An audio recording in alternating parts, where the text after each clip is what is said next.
Tome o seu assento.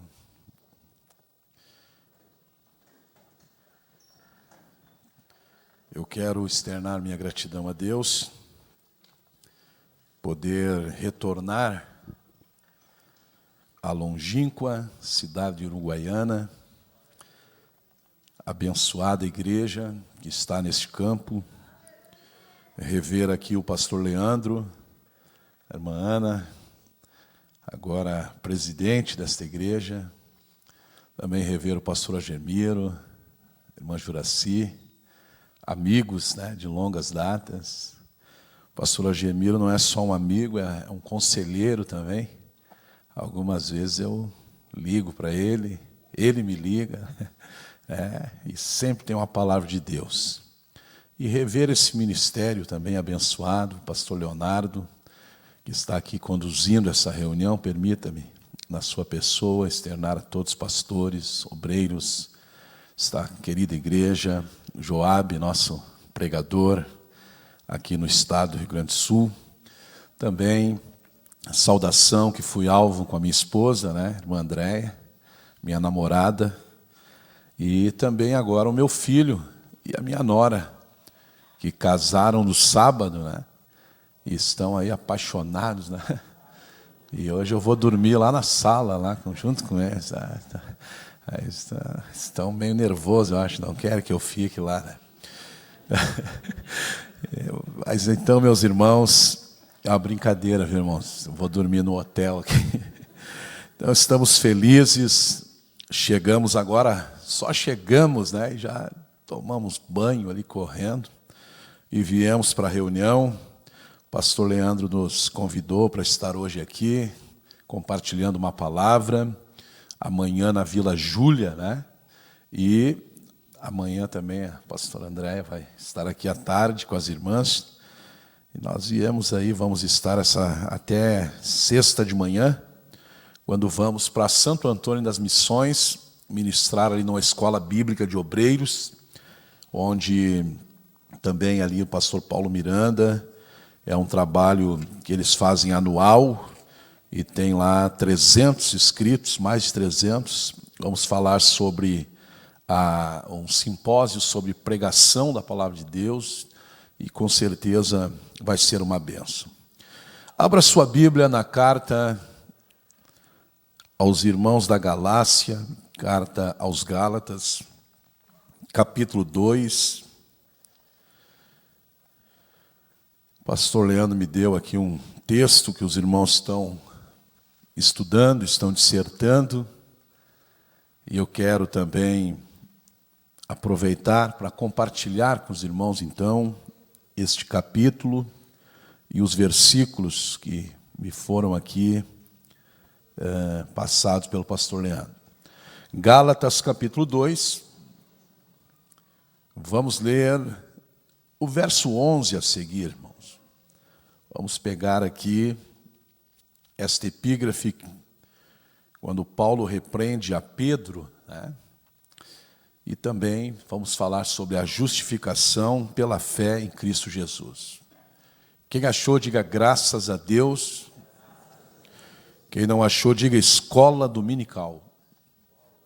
Olha aí, tem uns alunos aí para a escola. Quando, porém, Cefas, que é Pedro também, veio a Antioquia, resisti-lhe face a face, porque se tornara repreensível. Com efeito, antes de chegarem alguns da parte de Tiago, comia com os gentios. Quando, porém, chegaram, afastou-se, e por fim veio apartar-se, temendo os da circuncisão. E também os demais judeus dissimularam com ele, a ponto de o próprio Barnabé ter se deixado levar pela dissimulação deles. Quando, porém, vi que não procediam corretamente segundo a verdade do Evangelho, disse a Pedro na presença de todos: se sendo tu judeu, vives como gentil e não como judeu, porque obriga os gentios a viverem como judeus? Nós, judeus, por natureza, e não pecadores dentre os gentios, sabendo, contudo, que o homem não é justificado pelas obras da lei, e sim mediante a fé em Cristo Jesus. Também temos crido em Cristo Jesus para que fôssemos justificados pela fé em Cristo, e não por obras da lei, pois por obras da lei ninguém será justificado. Mas se procurando ser justificados em Cristo, fomos nós mesmos também achados pecadores, dar-se-á o caso de ser Cristo ministro do pecado, certo ou não? Porque se torno a edificar aquilo que destruí, a mim mesmo me constituo transgressor. Porque eu, mediante a própria lei, morri para a lei, a fim de viver para Deus. Estou crucificado com Cristo. Logo, já não sou eu quem vive, mas Cristo vive em mim. E esse viver que agora tenho na carne, vivo pela fé no Filho de Deus, que me amou e a si mesmo se entregou por mim. Não anulo a graça de Deus, pois se a justiça é mediante a lei, segue-se que morreu Cristo em vão. Amém, queridos? Meus amados irmãos, nós estamos diante de um texto maravilhoso, e é mais uma vez aqui escrito por essa figura emblemática, e por que não dizer, uma das figuras mais importantes da história do Novo Testamento. Para mim, depois de Jesus, Paulo ocupa o destaque de um dos homens mais proeminentes na história do Evangelho. Porque a chamada de Paulo, ela é divina, ela é exclusiva e ela é proposital. Você pode dizer comigo, a chamada de Paulo é divina, é exclusiva e proposital. Todos nós sabemos quem é Paulo. Ou vamos voltar um pouco, todos nós sabemos quem é Saulo de Tarso. Esse homem, ele é um doutor da lei, esse homem é um oficial, talvez se fosse hoje membro do STF. Paulo tinha algo que não era comum, ele tinha as duas cidadanias. Ele era tanto romano quanto judeu. Acredita-se que Paulo era filho de um soldado romano, porque, na verdade, ele é da tribo de Benjamim, ele é judeu de sangue. Nas suas veias corre o sangue judeu. Mas naquele tempo, irmãos, quando Roma, o grande império, invadia cidades, invadia povoados, eles não matavam todos. Havia alguns soldados que sobreviviam à batalha, alguns guerreiros, e a esses guerreiros, preste atenção, o Império Romano dava a eles uma possibilidade de eles tornar-se também um guerreiro romano. E lhes ofereciam um salário, lhes ofereciam a cidadania romana, e acredita-se, é claro, que Paulo é filho de um desses soldados que se tornou, romano, por adoção do próprio império, e por isso ele tinha a cidadania romana, que ele mesmo profere que ele era romano desde o berço. Por isso que eu digo que a chamada de Paulo, ela é proposital. Deus estava escolhendo alguém Do outro lado, Deus estava escolhendo alguém, ou escolheu alguém no meio dos gentios, para chegar onde nós vamos falar aqui essa noite, para quebrar os paradigmas, quebrar os protocolos, quebrar o legalismo. Irmãos, o Evangelho de Cristo é o poder de Deus. Anote isso na sua Bíblia, anote, a Bíblia é o Evangelho, não há possibilidade do Evangelho falhar. Você concorda comigo? Não há possibilidade. O Evangelho é o poder de Deus. A palavra de Deus, irmãos, é como um martelo que esmiuça a pedra, a penha. Não tem nada mais penetrante do que a palavra. Ela é mais penetrante do que espada alguma de 2 gumes. Ela penetra, os irmãos sabem do texto lá de Hebreus, ela penetra, né, nas juntas, medulas, na divisão da alma e do espírito.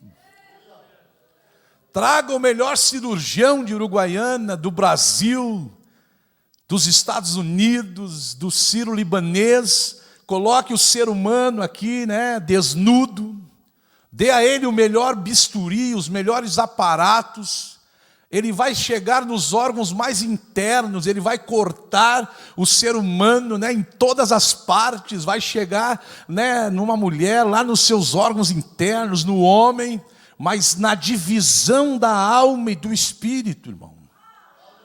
Divisão da alma e do espírito.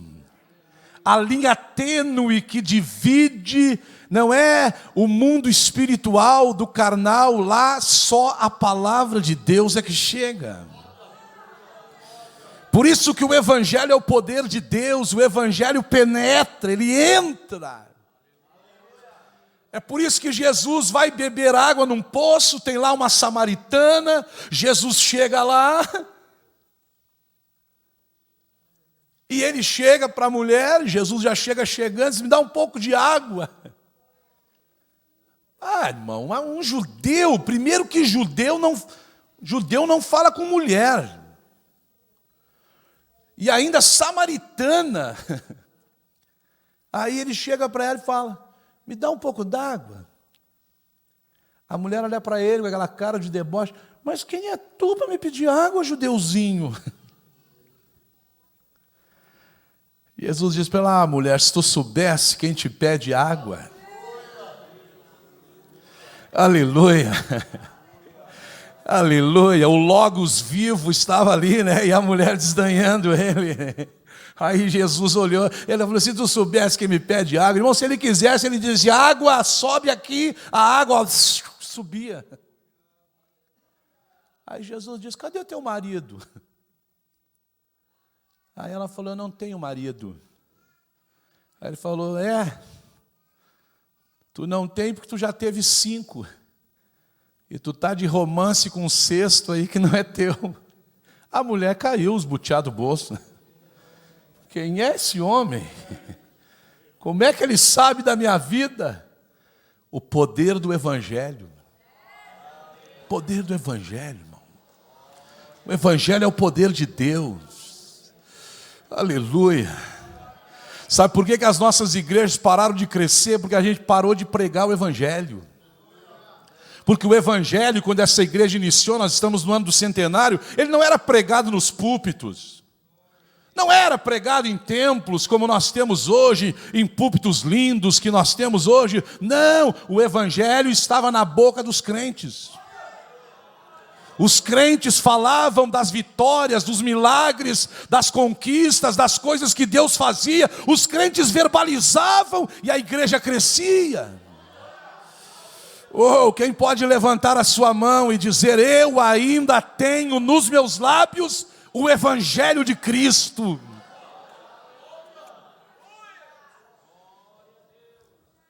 Agora Jesus quando vem, irmão, ele é um judeu.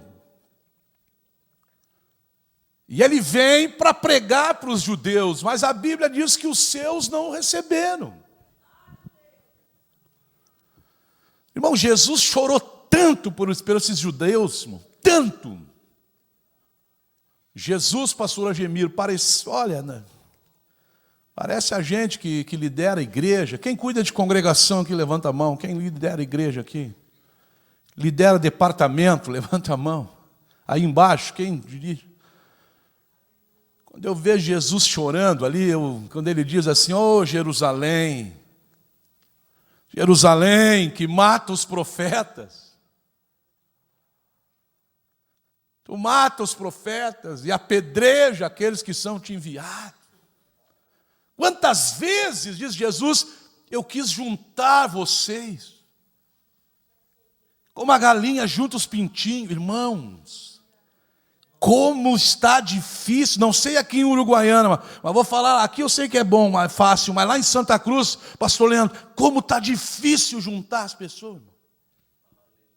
Como está difícil juntar o povo, irmão. Tem que chamar até a Eliã, aquela para cantar. Junta o povo, Gideão, chegou a hora de lutar.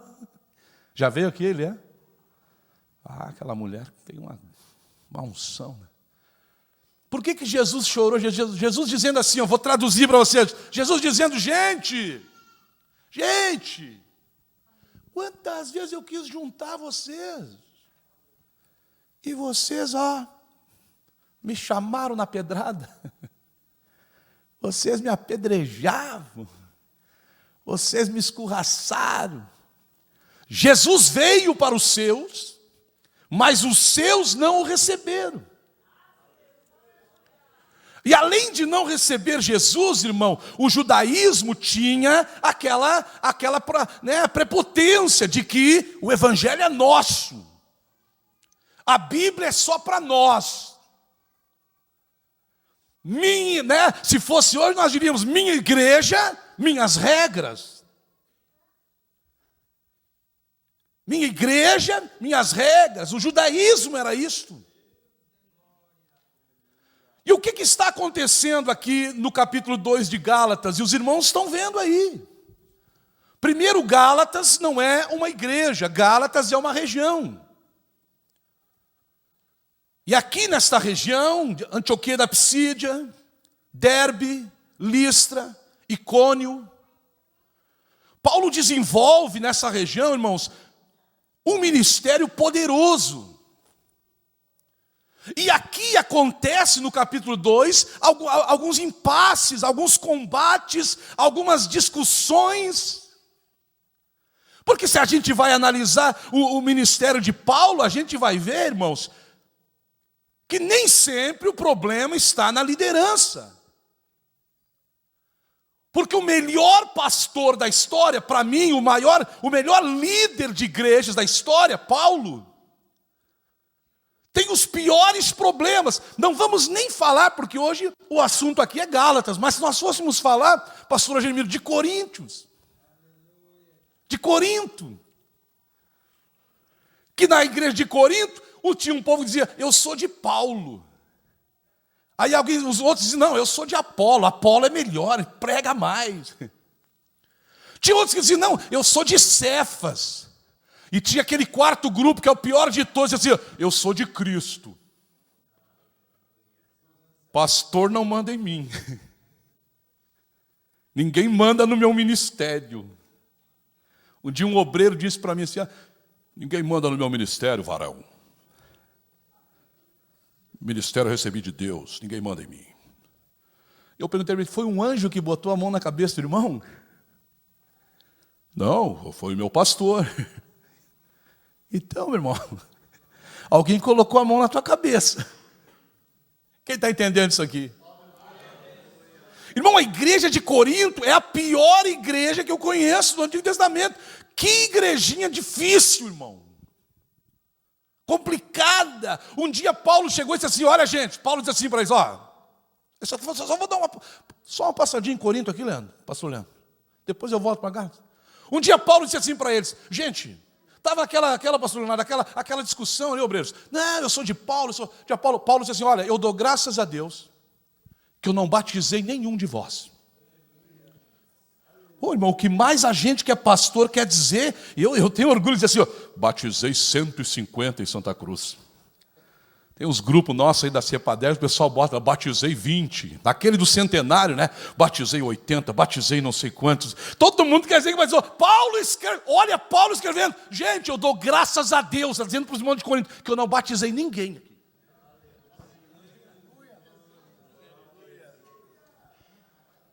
Só vou pegar essas duas expressões dele. Outro dia ele disse assim para a igreja, olha o que ele disse para a igreja, gente, isso aqui é hermenêutica, irmão, é questão de interpretação de texto. Um dia ele disse para a igreja, gente, olha, eu até quis falar com vocês.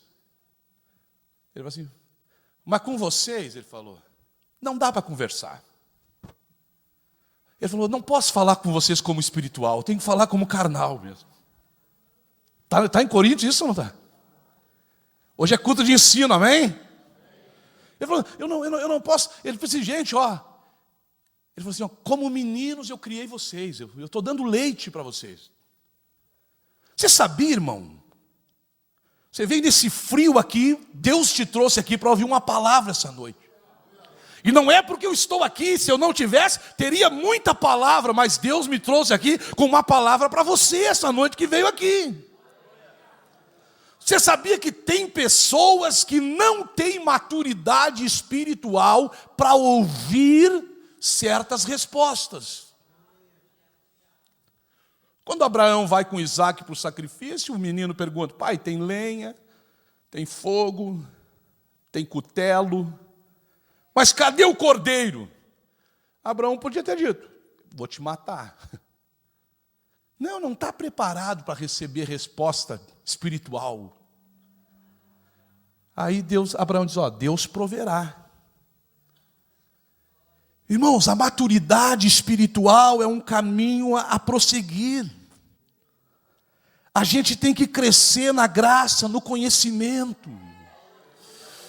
Oh, meu irmão, quando Deus deu aquela visão para Ezequiel, ele disse, Ezequiel, deu aquele cordão de medida, ele disse assim, mede 1000 côvados, e ele disse assim, Senhor, a água já dá no tornozelo, Deus disse, mede mais 1000, Senhor, já está no joelho, mede, já está nos artelhos, Senhor, já está no pescoço, ele disse, então agora, filho do homem, mergulha. Eu quero profetizar essa noite sobre a tua vida. Está na hora de nós sair da água nos artelhos e começar a nadar no oceano de Deus, na água viva da palavra de Deus. Oh, glória a Deus, glória a Deus. O Espírito de Deus quer abrir o teu entendimento. É esse Paulo que eu estou falando, irmão. Paulo é muito contundente. E é o homem que Deus vai lá nos gentios. Porque os judeus estavam na prepotência, né? Na exclusividade. Quer ver? Eu vou dar só um exemplo da exclusividade dos judeus. Marta e Maria. Jesus é nosso amigo. Então a gente é melhor do que todo mundo, porque Jesus vai na nossa casa. Então, se o nosso irmão está doente, Jesus tem que vir agora. Venha logo, Jesus. O que Jesus fez? Não foi. Foi ou não foi na hora? Não foi. Porque Jesus não é exclusividade nossa. E é o assunto da lição de hoje, do texto de hoje, irmão. Jesus, se você aceita ou não, Jesus não é só da Assembleia de Deus. Ele não é propriedade exclusiva nossa. Ele disse, o Senhor disse, o bom pastor dá a vida pelas suas ovelhas. Irmãos, e aqui começa, não, essa carta aos Gálatas, Paulo está irado aqui. Você já interpretou isso aqui? Os irmãos são historiadores aqui, leitores, professores. Paulo está irado aqui. Porque está tendo uma discussão aqui sobre a circuncisão. E o que era a circuncisão? Todos os irmãos sabem. No Antigo Testamento, era o corte lá do prepúcio do homem. E era literal, né? No judaísmo, o menino fazia isso ainda quando criança. Era uma forma de purificação, de pureza, era um ritual judaico. E agora Paulo se converte e ele é gentil. Ele veio, né? Veja, por que eu digo que a chamada de Paulo é proposital? Porque a Bíblia diz que Paulo persegue os cristãos. Pega no pé dos crentes. Persegue a igreja. A gente vê o Brasil hoje aí, né? A gente vê que eles tentam estreitar o negócio, né, para perseguir a igreja. Mas, irmão, Deus está no comando desse negócio aí. E o Brasil, irmãos, tem a mão de Deus sobre ele. Infelizmente, nosso povo não sabe votar, irmão. E eu digo com todo respeito aqui a quem votou em A, quem votou em B, o nosso povo não sabe votar. E é o voto que decide. Mas Deus está no comando, porque toda a história da Bíblia diz que os piores perseguidores da igreja se tornaram os maiores promotores do reino de Deus. Tem gente aqui, talvez até no púlpito aqui embaixo, né, que diz assim, eu perseguia, eu tinha nojo de igreja. O meu tio, irmão da minha mãe, ele nunca se converteu. E ele jogava pedra na igreja. Até um dia que Deus teve um encontro com ele, né? E é engraçado, olhe bem, o meu pai era o encarregado da congregação e o cunhado dele jogando pedra na igreja. E o meu pai era profeta, né, naquele tempo, e um dia jogaram as pedras na igreja e meu pai falou, quem jogou pedra na igreja aqui? Olha, não se diz isso, né? Mas os antigos não faziam curva, né? A gente é ético até demais, né, irmão? A gente é todo, né? Eu vejo os pastores de hoje, os obreiros de hoje, nós somos tudo carinhoso, né? É meu amado. Assentai-vos. Antigamente não diz assenta aí, irmão. Assenta aí. O camarada estava fumando lá, eu já passava a mão no cigarro. Me dá esse cigarro aqui, vagabundo. Não vai fumar. E o camarada tomava, se convertia. Irmão, nós temos tão educado, eu acho, pastor Argemiro, pastor Leandro, que às vezes a gente está exagerando na ética, que daqui a pouco nós vamos estar chegando assim para Satanás, vai ter um endemoniado ali, a gente vai chegar, dá licença, Satanás. Será que tu podia sair dessa criatura?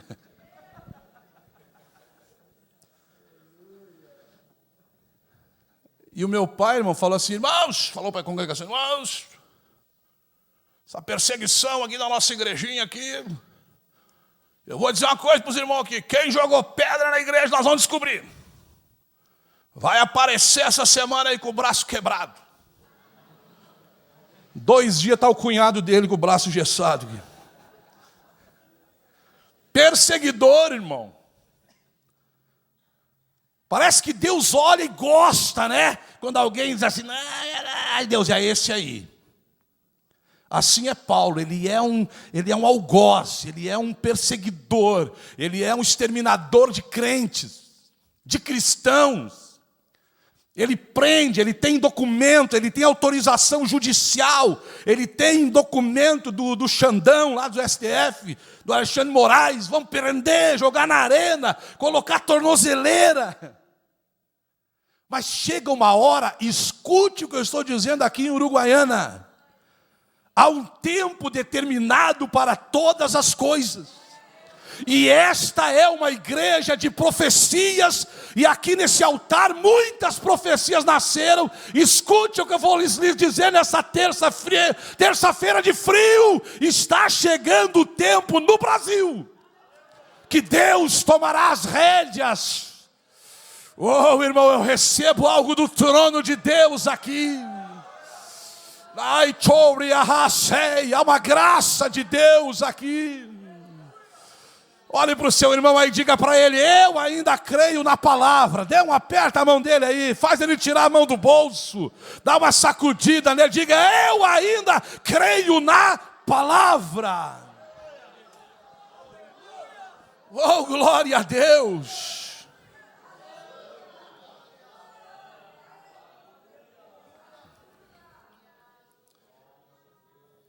Até que hora eu... Aleluia. Sempre que eu vou pregar, eu oro para Jesus trancar os relógios. Diga assim, Paulo é um perseguidor. E você sabe o que ele fez, irmão? Prendia, matava, prendia, açoitava. Sabe, eles queriam fazer dos cristãos exemplo. Amarravam em troncos, batiam, açoitavam em praça pública para colocar medo em crente. Só que um dia alguém me perguntou, pastor Leandro, será que a perseguição vai vir para o Brasil? Eu digo, não, eu não acredito. Nós não vamos ter no Brasil esse tipo de perseguição que prende crente. Porque, irmãos, o que a perseguição faria com a igreja, a Assembleia de Deus? Vamos dizer, se fosse a Assembleia de Deus, a perseguição iria aquecer a igreja. Ia começar a prender o povo, os irmãos iam começar a se avivar, orar, iam começar a matar crente, ia todo mundo vir para a igreja, né? E aquele movimento, não, vamos buscar, vamos, né? Oração, e aquecer. E o diabo ganha muito mais, irmãos, com a tentação no Brasil do que com a perseguição. Esse evangelhozinho light, sabe? Coaching. É verdade, esses evangelhozinhos assim, essa vidinha cristã assim, que, minha cruz está meio pesada, vou quebrar um pedacinho dela. Uma geração que não carrega a cruz inteira. Sabe, um tipo de crente, desculpa, irmão, vou falar aqui, é culto de ensino, só tem crente aqui hoje, um tipo de crente, irmão, desanimado, frustrado, mimimi, sabe, dodói. Esse reino é de Deus, a obra é dele. Oh, irmão, crente fiel não sai de lugar, ele fica no lugar e Deus muda o lugar, porque dele é a glória e a honra, e Deus tem poder para fazer. Aí Paulo está prendendo os crentes, deixa eu correr aqui, prendendo e soltando, e todo machucado, matando. Até um dia que ele está indo naquele caminho para Damasco, ele viu aquele clarão, caiu por terra, e o Senhor falou com ele. Se fosse na linguagem de hoje, Deus iria dizer para ele assim, qual é a tua, meu? O que tu quer com o meu povo? Irmão, porque brincou com o povo de Deus, mexeu com ele.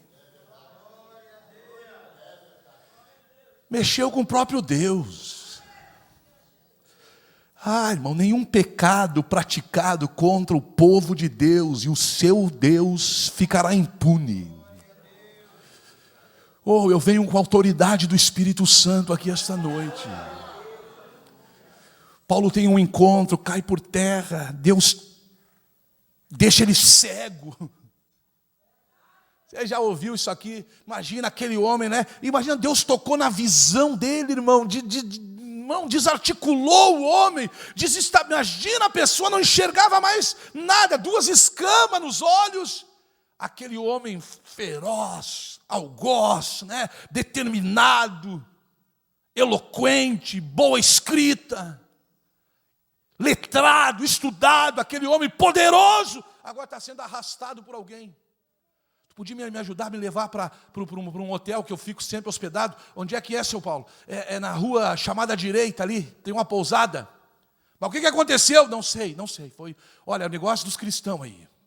Eu estava atrás deles aí, e eu vi uma luz ali, fiquei cego, e uma voz me falou aí, Saulo, Saulo, por que me persegue? Me ajuda, me ajuda. Levaram Paulo, hospedaram lá. Aí Deus vai lá na casa de Ananias, o Espírito Santo foi na casa de Ananias, falou com ele. Olhe para mim. Deus vai lá na casa de Ananias e diz, Ananias, vai lá na rua chamada à direita, lá naquela pousada, e tem um homem lá, eu tive um encontro com ele, o nome dele é Saulo de Tarso. Quando Deus falou Saulo de Tarso, Ananias saltou para trás, né? Para aí, Senhor, olha que ele diz, eu tenho ouvido muito falar sobre esse homem. Camarada não é pouca coisa. E o medo, irmão. E outra, ele mata a crente, agora o Senhor está querendo trazer ele para o nosso meio. Você está entendendo, irmão? Quem está entendendo isso aqui? Isso aqui é uma visão legalista, está entendendo? Não, ele é bandido, ele é marginal. Ele é uma pessoa má e o Senhor quer trazer para o nosso meio. Ananias, se você ler Atos 9, você vai ver que Ananias parece estar discutindo com o Senhor e dizendo, não, Senhor, eu não vou. O homem é perigoso, o homem é o Saulo de Tarso. Mas no verso 15, Deus foi explícito. Vai, porque para mim, ele é um vaso escolhido.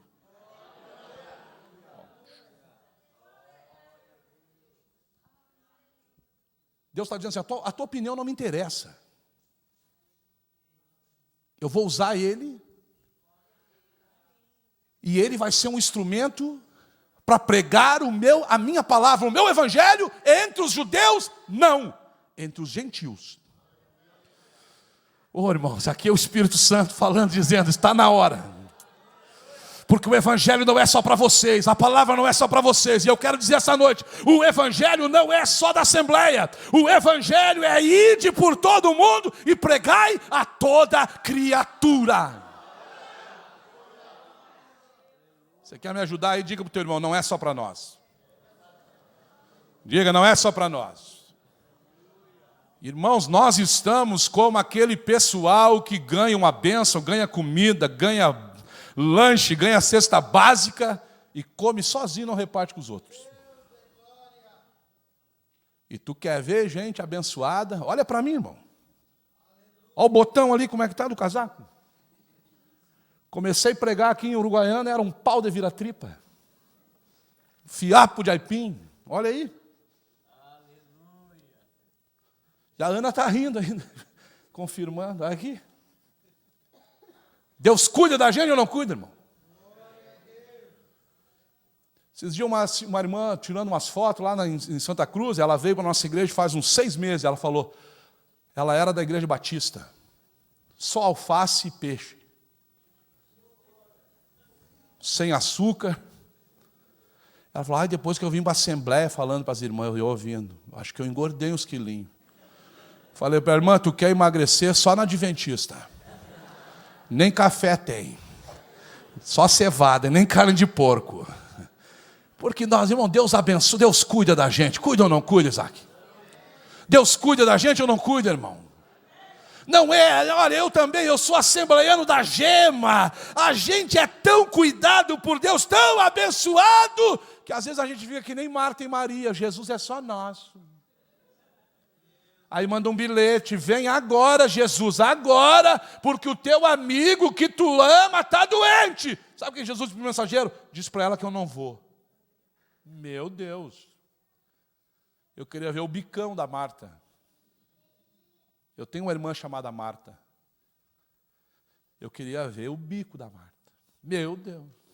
Jesus não veio. Mas ele é nosso irmão. Jesus não é obrigado a fazer nada por mim e por você. Até porque tudo que Ele fez por ti e por mim, até agora nós não merecia tudo que Ele fez. Eu sinto a graça do Espírito Santo aqui esta noite. Aleluia. Mas eu preciso ir para o final. Paulo teve um encontro com Deus. Veja, Ananias não quer ir, irmão. Não quer ir. Porque a verdade é essa, o legalismo. Foi por isso que Pedro, aqui nesse capítulo, pastor Leandro, Paulo discutiu com Pedro, discutiu publicamente. Por causa da circuncisão.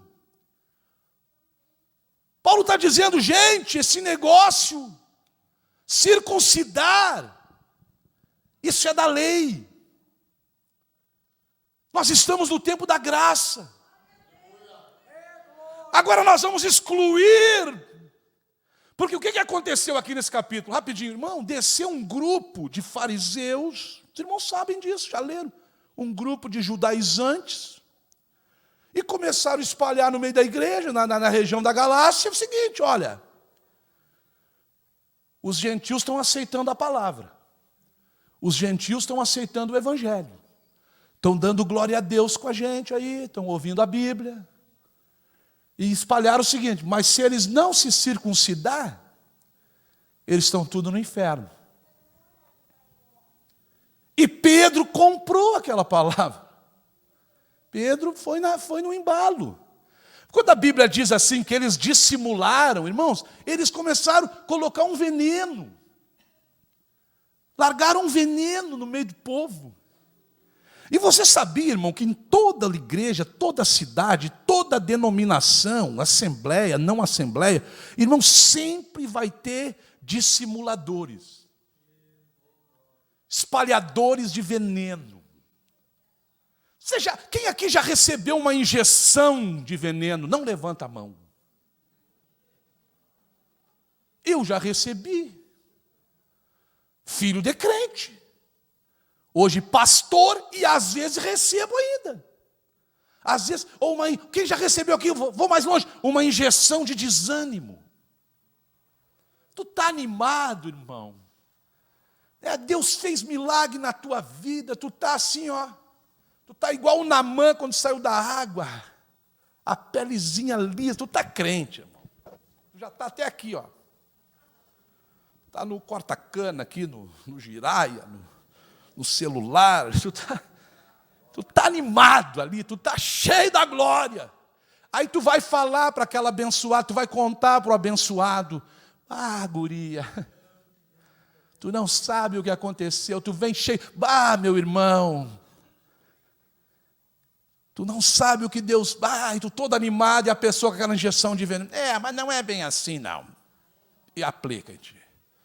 Isso aí não vai dar certo, não vai na onda. E tu parece que tu já murcha ali na hora. Foi esse pessoal aqui, irmão, está aqui, leia depois.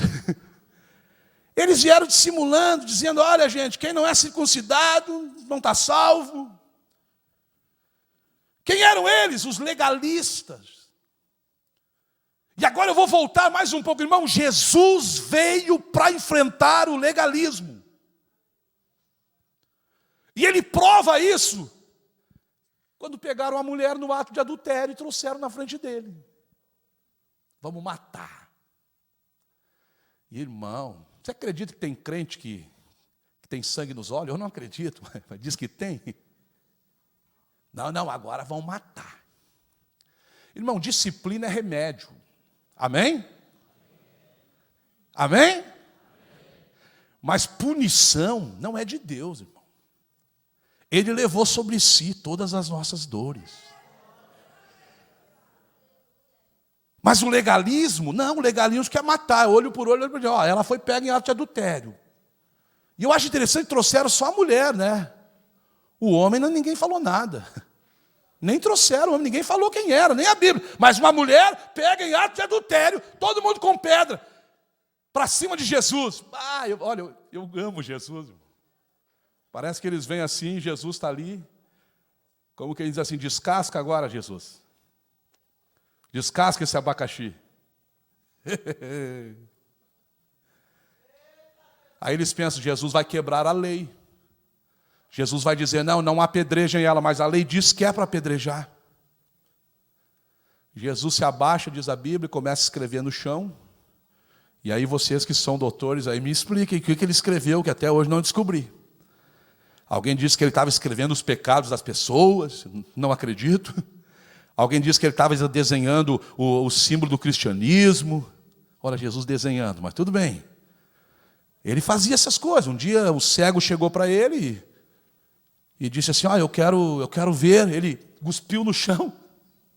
Se fosse hoje, já pensou? A família do cego saía correndo e ainda chegava Jesus: vai botar barro com cuspe nos olhos do meu parente. Jesus cuspiu no chão, fez barro, passou nos olhos do cego. Eu creio que ele criou, irmãos, porque aquele homem não tinha os globos oculares. Eu creio que Jesus criou as bolotinhas do olho ali, cravou na face dele, e aí fez ele enxergar. Mas Jesus está escrevendo, olhe bem, olha que interessante, irmão. Jesus é um exemplo para mim do maior pregador que já pisou nessa terra. Ele se vira e falou assim: quem não tem pecado?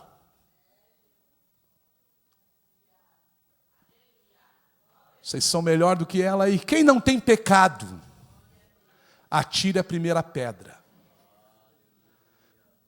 Ficou todo mundo aqui, ó. Aí vem a consciência, né? Porque a Bíblia diz, quando vieres diante do altar e lembrares que tem alguma coisa com teu irmão, não ofereça a tua oferta. Tem muita oferta vindo no altar, irmão. Adoração, oração, que não passa do telhado da igreja. Por que Jesus disse, quando tu vier no altar? Porque Jesus ficava no templo cuidando das pessoas aqui, ó. Jesus ficava cuidando, todo mundo, pastor Agimiro. Ele ficava cuidando, todo mundo. Um dia ele ficou olhando quem dava as ofertas. Um dia foram tirar a oferta no púlpito da igreja na Santa Cruz, eu fiquei em pé, fiquei olhando os obreiros. Aí os irmãos ficaram assustados, né? E aí o pastor olhando, eu estava olhando quem dá a oferta, Jesus estava olhando. Ele viu uma mulher que veio e botou só uma moeda. Ele estava olhando quem dá a oferta. Por isso que ele diz, ó, quando tu vier trazer a tua oferta, e aqui não é dinheiro que eu estou falando, quando tu vier adorar a Deus, e tu lembrar, por que no altar? Porque é aqui na igreja, irmão, que vem a mente. É no ambiente espiritual, é na casa de Deus que vem a nossa mente. Oh, Deus me trouxe aqui por um propósito. Eu não sabia que, né? Olha, o casamento do meu filho foi sábado, eu tinha programado de vir ontem. Eu estou aqui hoje com uma palavra de Deus para alguém aqui. Ele disse, se tu te lembrar que tem alguma coisa com alguém, nem foi isso que ele disse. Não é se eu tiver, não, ele disse, se tu te lembrar que o teu irmão tem alguma coisa contra ti, faz o quê? Vai ter com ele. Quem sabe hoje mesmo tu vai mandar um WhatsApp para alguém? Sabe aquela pessoa que tu bloqueou da própria família? Às vezes uma mensagem tua. Irmão, eu era guri, pensa num guri arteiro. Vocês olham para mim assim, dá para dizer que eu era bagunceiro? Não dá, né? Essa cara de anjo que eu tenho. Mas eu tocava guitarra na igreja, um dia eu estou tocando assim, e eu olhei para um irmão da igreja, nós estávamos brincando com os guris ali, sabe, gurizada na igreja, e aí eu comecei a rir, e olhei para um obreiro da igreja, rindo assim. E aqui tem gente na igreja desconfiada, né? Que se tu, às vezes, tu não olha direito para a pessoa está contra mim, quer puxar meu tapete. Tem uns crentes com maneira de perseguição, todo mundo quer matar ele. E eu olhei para o irmão, rindo, olhei para ele, e ele foi no meu pai e falou, o teu guri estava rindo de mim no culto. Aí o meu pai veio em mim e falou, Leandro, tu estava rindo E o irmão era inspetor da polícia ainda. Acho que meu pai meio que se assustou. Tu estava rindo dele, Leandro? Eu falei, não estava, pai, não estava rindo. Não, tu estava rindo sim, ele veio falar, me procurar, que estava rindo. Aí eu falei, eu não estava rindo. Tu vai pedir perdão para o irmão José. José ainda, não tem nenhum aqui. Tu vai pedir perdão para ele. Vai pedir perdão para o José. Eu disse, mas pai, não fiz nada. Tu vai pedir, senão eu vou pegar minha cinta. Opa, vou na hora, né? E aí eu fui pedir perdão para o irmão José. Eu tinha 12 anos, irmão. Fui pedir perdão para o irmão José. Não fiz nada e fui pedir. A Bíblia se cumprindo, com a cinta na mão, mas estava se cumprindo. Fui pedir perdão para o irmão José. Quando cheguei para ele, falei assim, irmão José, me perdoa. Sabe o que aconteceu? O homem começou a chorar. E chorar, e chorar, e chorar. E me abraçou e disse, não, meu filho, não é, tu não me fez nada, mas aquele dia eu estava angustiado, ele com um problema na família, e começou a chorar. Eu tinha 12 anos e o Espírito Santo já estava me ensinando, irmão, como é bom a gente ir ter com a pessoa. Claro que a gente às vezes dá vontade de pegar uma cinta na igreja, vai lá, tem que ter, não, mas não pode, mas Deus me ensinando. Ou vai me dizer que já não aconteceu contigo, que tu foi ter com alguém, quando chegou lá, aquela pessoa se quebrantou, vocês se perdoaram, se abraçaram. Oh, gente, eu não sei o que o Espírito Santo tem para nós aqui essa noite, mas Deus está falando com alguém aqui. Aleluia, eu preciso encerrar, porque o tempo se vai. O legalismo, irmãos, é algo cruel, e aqui estava inserido uma discussão por causa da circuncisão. E aí Paulo teve que repreender Pedro. E eu quero encerrar no verso 16, que diz o seguinte: sabendo contudo, Gálatas 2:16, olha aí, sabendo contudo, que o homem não é justificado pelas obras da lei, e sim mediante a fé em Cristo Jesus. Também temos crido em Cristo Jesus, para que fôssemos justificados pela fé, não pelas obras da lei, porque pelas obras da lei ninguém será justificado. Irmãos, Jesus veio para enfrentar o legalismo. Pastor Leandro, onde é que o senhor quer chegar? Queridos, nós estamos no tempo da graça. Olhe para mim aqui, irmãos, em 2 minutos e meio eu encerro. Nós estamos vivendo o tempo da graça, irmão. É claro que uma pessoa que peca, ela precisa passar por um processo, existe, porque olhe para mim, ela procurou o caminho da queda, ela procurou o caminho da saída, mas há um caminho de volta. Há um caminho de volta. Nós não podemos estigmatizar alguém, colocar um X nas costas ou no peito de alguém e dizer já era, morreu, aniquilamos, como o legalismo fazia. Se tropeçava numa palavra, estava condenado. Não, agora veio Jesus. Aleluia, Ele está na cruz. Lá estão aqueles 2 ladrões. E um está do lado dele. Ele disse, Senhor, lembra-te de mim. Tem explicações. Irmão, Jesus falou a ele: olha, hoje mesmo estarás comigo no paraíso.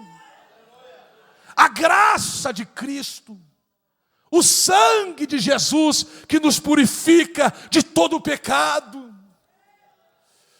Eu tenho visto uma geração de cristãos que eram pessoas alegres, pessoas que sorriam, pessoas que tinham alegria, né? Não a alegria de Cristo, mas eram pessoas sorridentes, alegres.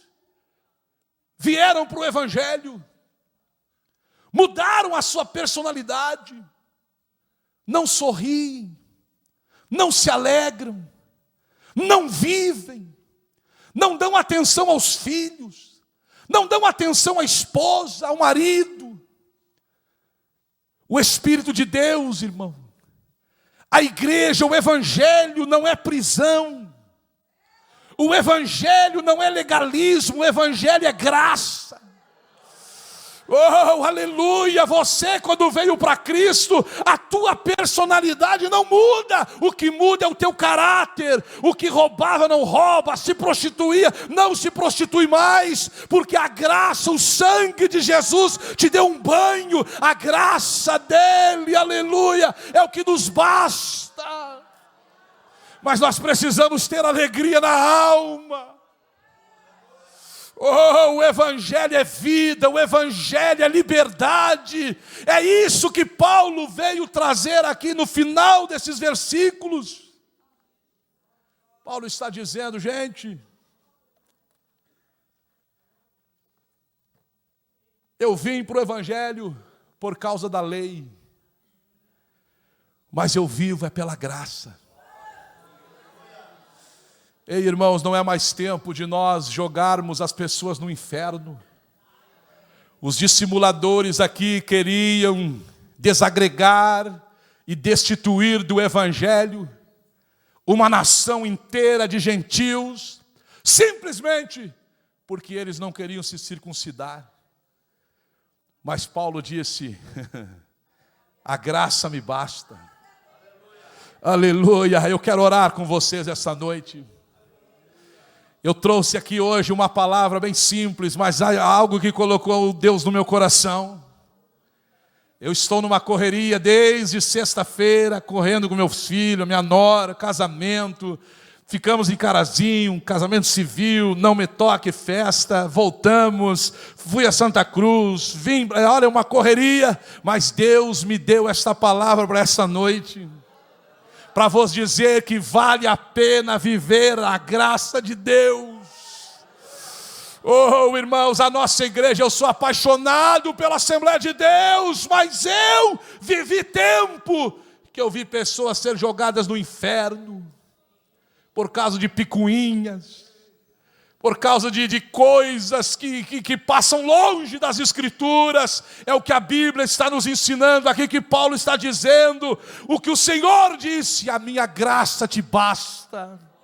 Que nós possamos amar mais, se apaixonar mais por Jesus, pela sua obra e por aqueles que estão ao nosso redor. Fique de pé, eu quero orar com você. Há uma liberdade do Espírito Santo aqui. Paulo disse: não vivo eu, não vivo mais eu, mas Cristo vive em mim. Quantos esta noite aqui gostariam de fazer um propósito? Quantos gostariam de levantar a sua mão direita comigo? Levante a sua mão. Talvez alguém queira vir ao altar, você precisa de uma oração, de um milagre.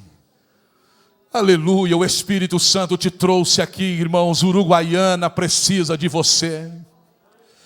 Ei, a Uruguaiana precisa da Assembleia de Deus, a Uruguaiana precisa de você, do teu ministério. É tempo de olharmos para os lados. Há pessoas morrendo sem Cristo, há pessoas longe da graça de Deus, e essa noite Deus quer levantar aqui pregadores, profetas, evangelizadores. Se tem alguém, venha até o altar, eu quero orar por você. Dê um passo. Aleluia, se o Espírito Santo essa noite falou com você, eu quero orar, eu quero abençoar a tua vida. Deus quer te dar na tua mão autoridade, na tua mente sabedoria, estratégia. Glória a Deus, glória a Deus. A palavra nos confronta, e muitas vezes é o Espírito Santo, irmãos, trabalhando na nossa vida. Oh, nós temos, pastor Leandro, igreja de Uruguaiana, nós temos os melhores obreiros desta nação. Nós temos, e eu falo isso com orgulho, nós temos a melhor igreja desse país. Ah, irmãos, Deus quer nos usar para esse tempo. Sabe que quando passou a pandemia, eu estava lá em Pelotas. Quanta gente morreu, quantos parentes, familiares, pastores, mais de 50 pastores, mais de 30 presidentes de igreja. Nunca me esqueço que quando estava terminando, acho que Pelotas foi a cidade, escute isso aqui, que teve mais lockdown, mais portas fechadas. A nossa prefeita lá, tudo, ela trancava tudo. E eu me lembro que terminou o lockdown e os irmãos da igreja, nós estávamos lá e os porteiros disseram: pastor, nós vamos ter que colocar cadeira nos corredores, porque agora vai liberar, esse povo vai invadir, vai lotar toda a igreja, esse povo vai vir com a sede de Deus. Quando liberou o lockdown, irmão, nem a metade da igreja encheu. As pessoas acostumaram a ficar em casa, viciaram nas lives. Às vezes pessoas ficam em casa, enquanto tem cultos nas suas igrejas, assistindo cultos de outras igrejas. Agora veio essa enchente. Não pegou algumas cidades, como Santa Cruz, foi só 2 bairros que foram dizimados. Aqui eu não sei. Quanta gente morta, irmão, quanta destruição. E parece que está tudo bem, que não dá nada. Ei, irmãos, Deus está contando conosco. Deus está contando com os obreiros desse tempo, com a igreja desse tempo. Está na hora de nós baixarmos um pouco a nossa crista, baixarmos a nossa fronte, descermos a casa do oleiro para resgatar alguém que precisa da nossa voz. Oh, onde estão aqueles que são apaixonados por Jesus? Tem alguém aqui apaixonado por Jesus? Levante a sua mão. Ai, de novo, eu vou orar essa noite. Há uma liberdade de Deus aqui. Eu ouvi um testemunho, rapidinho, 1 minutinho, de um obreiro ali em Santa Catarina, que tinha o desejo de ir fazer missão, e mandaram ele para uma cidadezinha. Escute isso aqui rapidinho. Alugaram uma sala lá, e ele com a esposa dele colocou 30 cadeiras. E toda noite ele abria a garagem com violão lá e fazia um culto, ele e a esposa, e não entrava ninguém. 15 dias, não entrava ninguém. 30 dias, não entrava ninguém, só ele e a esposa, 30 cadeiras. E ele com aquele jeitão, né? Aquela pessoa meia crente, mas endurecido. Coração duro. Numa madrugada, depois de 45 dias, ele estava deitado, começou a sentir um cheiro horrível. Cheiro horrível, cheiro horrível. Ele foi olhar na veneziana da casa, do quarto, um mendigo. O mendigo deitado na garagem dele, sujesmundo, barbudo, horrível, cabeludo. Ele, quando viu aquilo, disse que se possuiu, pegou uma vassoura, saiu na garagem, sabe aquela explosão do momento, e falou: o que tu quer aqui, sujesmundo? Sai da minha casa, o que tu está fazendo aqui? E aquele homem, não me bate, saiu, não, desculpa. E ele ameaçando em bater o mendigo, quando o mendigo está caminhando, fugindo dele, uns 30 metros assim, o Espírito Santo falou para o coração dele: tu estás há 45 dias aqui me pedindo almas. Eu mando a alma na janela da tua garagem, e tu escorraça ela com um pedaço de pau. Ei, o Espírito de Deus está nos convidando neste tempo a baixarmos, a nos prostrarmos em direção a alguém que precisa da graça de Deus. Ele saiu correndo atrás do mendigo, o mendigo embalou. Não me bate. Ele, não, vem aqui, meu amigo. Não, quem é amigo? Quem? Abraçou o mendigo, levou para casa, deu banho lá, deu chuveiro, fez barba, cortou o cabelo, deu roupa para o mendigo. O camarada era desviado, ficou com ele ali 1 mês, 2 meses, começou a vir gente na igreja. Em 1 ano, aquele casal foi embora. E aquele mendigo, casado agora, servo de Deus, ficou naquele lugar com 30 pessoas, cultuando a Deus. Deus precisa de nós. Deus precisa dos pregadores da graça, da igreja do evangelho genuíno, o evangelho da cruz. Pai, nós estamos na tua presença. Estamos aqui esta noite de terça-feira, uma noite fria, mas uma noite que a tua presença nos envolve. Senhor, eu te agradeço porque a porta do Evangelho está aberta em Uruguaiana. São dezenas de igrejas, obreiros, ministérios. Eu sei que esta palavra vai ecoar. Ela ficará como pregos bem pregados nos corações esta noite. Que nós sejamos instrumentos da graça, que nós sejamos propagadores do Evangelho. Renova esse obreiro, renova o ministério dele, renova esta mulher, renova este jovem, encha-os do teu Espírito Santo, que nós possamos juntos olhar para quem precisa, alcançar quem está distante, se aproximar dos perdidos. Que haja, Senhor, avivamento, salvação nesse lugar, edificação de vidas, e que a graça graça possa fluir através de nós. Ah, Senhor, os judeus entendiam que só era cristão quem era descendente de Abraão, mas Paulo veio dizer que não era o sangue de Abraão que fazia cristãos, mas era a graça, era o poder do Evangelho, era o poder da tua palavra. Oh, glória a Deus! Oh, glória a Deus! Você pode olhar para o seu irmão aí, pegue a mão dele, pegue a mão dela, diga para ele assim, ó: isto não vem de nós, diga, isto não vem de nós, é dom de Deus. Dá um abraço nele, dá um abraço nela, diga: isso não vem de nós, isto não vem de nós, é dom de Deus. Oh, glória a Deus!